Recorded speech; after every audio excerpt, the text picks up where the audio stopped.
Hey everyone, this is just a quick reminder that I stream Tuesdays, Wednesdays, and Fridays at twitch.tv/Datto, and that you can catch all of my stream content over at youtube.com/DattoStreamsDestiny.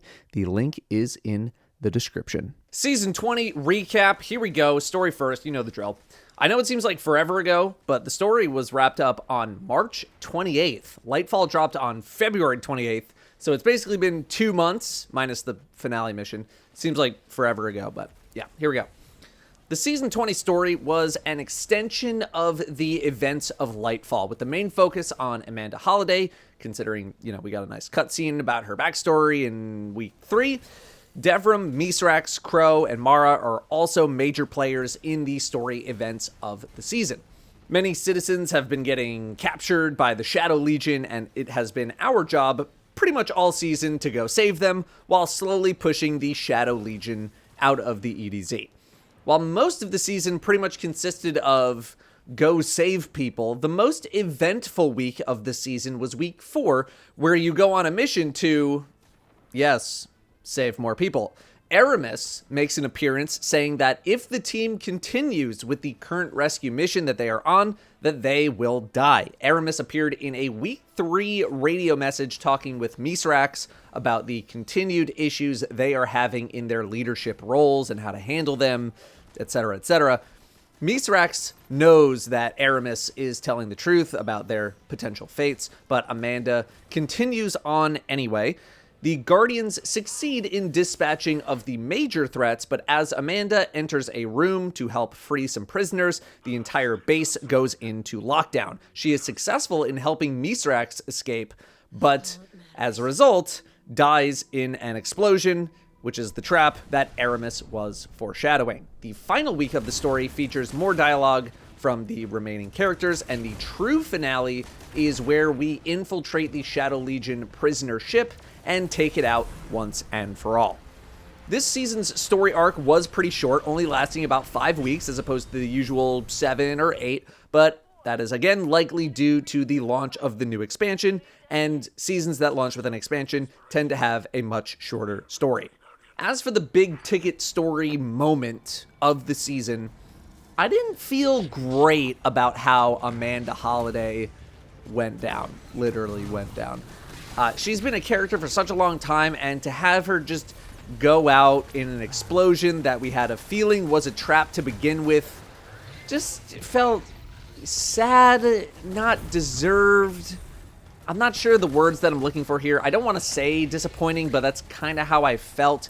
If we were going to kill off her character, I would have much rather seen her go down swinging versus just getting blown up from a thing that she probably should have never been a part of in the first place. Like, why are non-Guardians even engaging in these kinds of missions in the first place? We are literal superheroes that come back to life.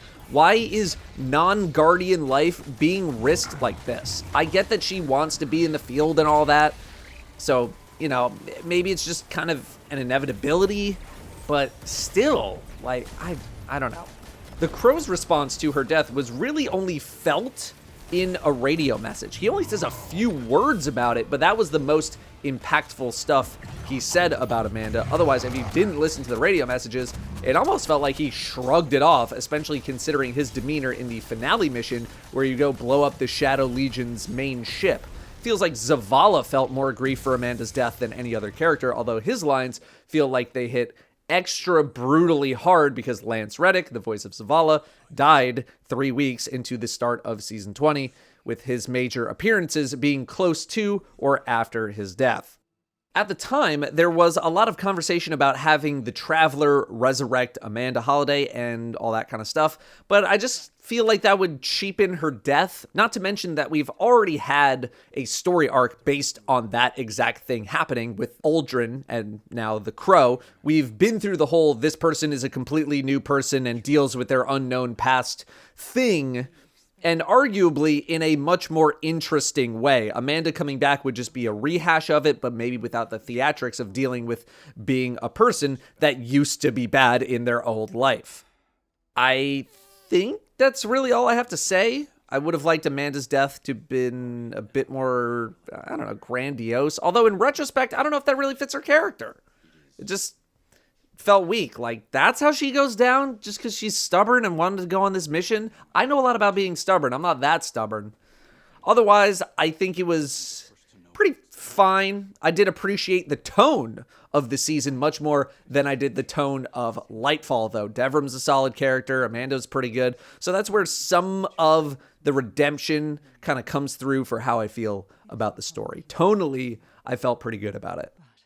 Let's move on to the seasonal activity, Defiant Battlegrounds. I thought these were mostly pretty good. Really solid enemy density in all of them, although the one that started in the farm feels a little bit slow at the start with all the, ball throwing you had to do. Some of the most fun combat rooms in the game are in these battlegrounds, so I really did enjoy that. One thing I did not enjoy was the whole blind well mechanic, where you had to stay in a certain zone or continuously come back to the safety zone. And if you were outside the zone for too long, you'd start losing health, and then you have this annoying noise going off. I refreshed my buff to stop the noise more than preventing myself from dying. We just got Strand, which can be this hyper-mobile subclass, and then the season activity is like, hey, so what if you just had to stand in one spot the whole time? Is that fun? No, it's not that fun. I don't know. That's the one thing that I didn't really like about the Battlegrounds, but most other things about them were pretty fun to me as far as a battleground goes. I know fatigue is starting to set in for some people regarding Battlegrounds, but yeah, I didn't think it was too shabby at all. It was a fun combat experience. Currencies were dramatically simplified this time around.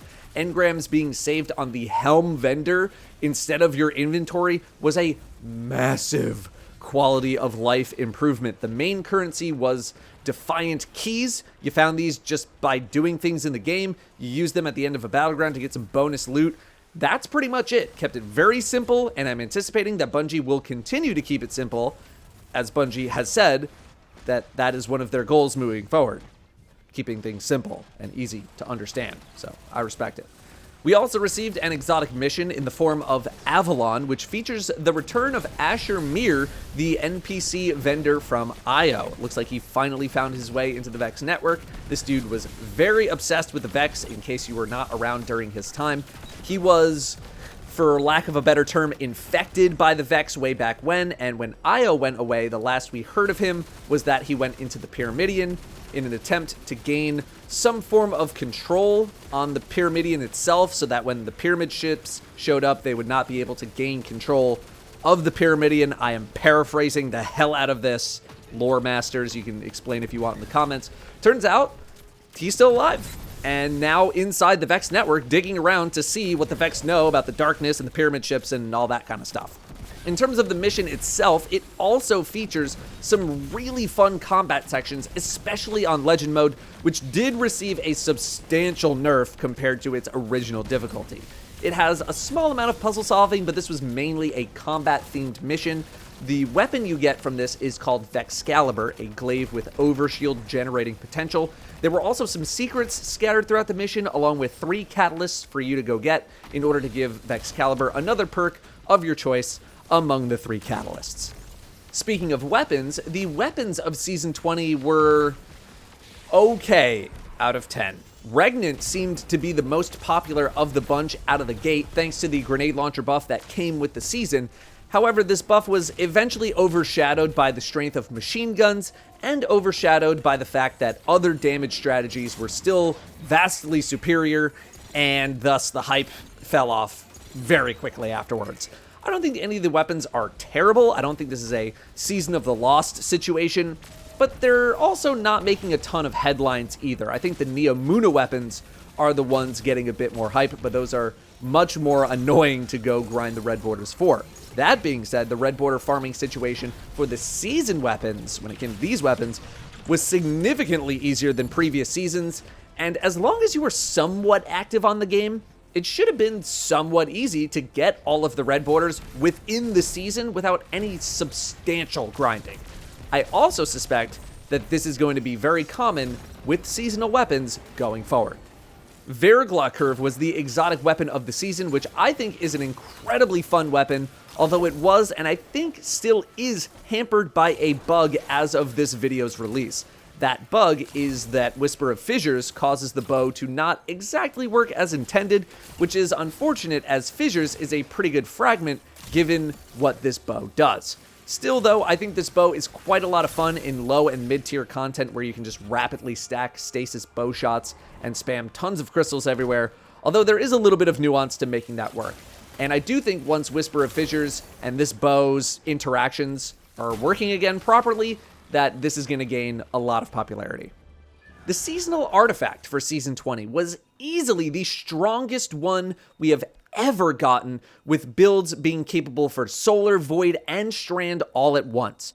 It appears that Bungie has a new methodology when it comes to the seasonal artifact, trying to drive maybe more novice players more towards build crafting by making blatantly obvious synergies, as opposed to letting people try to figure it out on their own, or only giving players 1 or 2 premier seasonal artifact perks to mess around with for an entire season. Bungie also made it so the options from the artifact are now perks that do not need to be equipped, giving you more room on your armor for things that you actually want to use, which is another great change. But this power gain did mean that we had to go back to unlocking a maximum of 12 perks at a time, which I thought was fine. Bungie will be making it easier to swap artifact perks in Season 21 as well, versus right now where you need to reset the entire artifact and pick everything over again, versus just swapping one perk out if you wanted to just swap one thing. We had the return of Guardian Games, although this also functioned very similarly to last year's event. Not that I think it needed a ton of revisions. One big change was that farming laurels, which were the currency needed to buy certain things, was completely removed. So no laurel farming was needed at all, saving a lot of time and a lot of frustration, which was another very good move. I love strike scoring and constantly hope for its implementation in the game, even though I know it's not going to happen because they're saving it for Guardian Games. But one thing that I do not like about scoring is the emote and finisher medals. In order to get super crazy high scores, anything with an orange health bar or a yellow health bar needs to be emoted at and then hit with a finisher, as there are medals that award points for doing so. In my opinion, this makes gameplay a complete drag and slows down what I believe should be a high intensity and high action event. Scoring should be about weapon streaks and combos and all that kind of stuff, not trying to whittle the HP bar of an orange bar enemy down enough so that I can hit them with an emote and then a finisher. It's just so slow. It takes a lot of the fun out of the experience for me. I would love to see this adjusted so that it's only for yellow bar enemies, or maybe only even champions. Finally, an ongoing topic of conversation is the recent issues with game stability and uptime. The game itself has been the most unstable it has been in quite a long time, starting with the release of Lightfall. Bungie has acknowledged these issues and will be addressing them over the coming weeks. Starting in Season 21, Bungie will be having scheduled downtime whenever there are updates to the game. This downtime is going to be 1.5 hours before weekly reset. They are continuing to address the issues as they can, but as I mentioned in my You Don't Know Anything About Game Engines video, this is something that we as a community have very little recourse in. I think that's about it for the season recap. As far as seasons that launch with an expansion go, I would probably put this right behind Season 16 and in front of the previous two, so Season 8 and 12. Season 16 also had a very short story, only about 4 weeks worth of stuff. And, otherwise, this was a season. I don't really even feel comfortable calling these videos, Datto's thoughts or closing thoughts anymore, because at this point, my feelings on seasons continue to stay the same. From Season 13 until Season 20 right now, things have been incredibly consistent.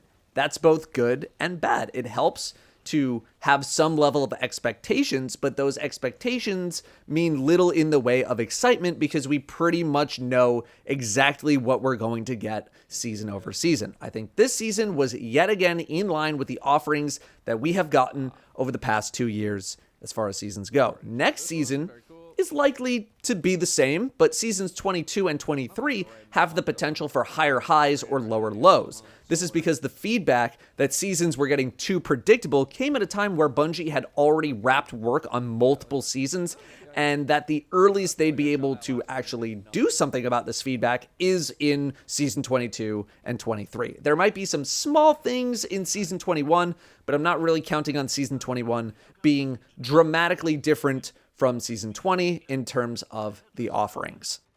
One thing I am interested in seeing the effect of is the lack of pinnacle cap increase. For myself, going back to the pinnacle cap is usually about a 2 to 3 week thing that I do on my streams, which usually ends up being around 20 to 40 hours to get all of my characters back up to the cap.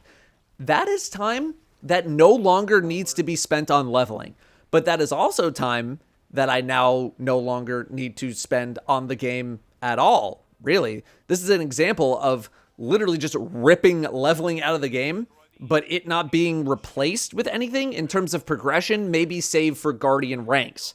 Very interested to see the results of this experiment, as I imagine Bungie is working on potential prototypes of progression that do not involve leveling every single season. I guess we'll see. I think that's everything for the season. Again, more of a recap than my thoughts, really, because my thoughts have not changed in quite a long time when it comes to seasonal content. This was very much within the threshold of a season's worth of content, within the threshold of my expectations for a season. So I guess we'll just see what's going on in season 21 and beyond. Thank you very much for watching. I'll see you next time.